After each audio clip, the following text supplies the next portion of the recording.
नमस्कार मंडळी, राम राम. कशा आहात तुम्ही? आय होप मस्त मजेतच असणार. तर स्वागत आहे तुमचं माझ्या पहिल्या मिनी ब्लॉगमध्ये. तर आजपासून जर्नी स्टार्ट करत आहे. नवीनवाली डेली लाईफ दाखवण्याचा प्रयत्न करेल. तर नक्कीच तुम्ही शॉर्ट व्हिडिओला खूप खूप प्रेम द्या आणि असंच तुमचा सपोर्ट असू द्या. व्हिडिओ आवडल्यास लाईक करा, शेअर करा आणि कमेंट करायला मात्र विसरू नका. ज्यांनी चॅनलला सबस्क्राईब नसेल केलं त्यांनी सबस्क्राईब करा. तर सकाळची सुरुवात झाली माझी अशी मस्त चहा प्यायची. चहा पिली, चहा बनवला, आधी चहा पिला, नंतर मग झाडू पोछा केला. झाडूचा शूट नाही घेतला, पोछाचा घेतला, पोछा मारून घेतला. त्याच्यानंतर सगळे कामं झाले, पोछा वगैरे मारणं झाला. इकडं देवपूजा झाली माझी, आंघोळ वगैरे, देवपूजा वगैरे सगळं करून घेतलं.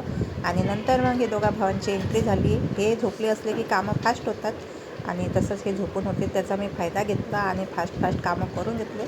ऑलमोस्ट सर्वच कामं झाले होते माझे, फक्त कपडे राहिले होते. तर या दोघांना चहा बनवून दिला, यांना चहा दिला दोघांना. टिफिनसाठी आरोसाठी इडल्या बनवल्या होत्या, तर त्याला टिफिन पॅक करून दिला, तयारी करून दिली आणि त्याला त्याच्या बॅगमध्ये टिफिन आणि बॉटल टाकायला लावली.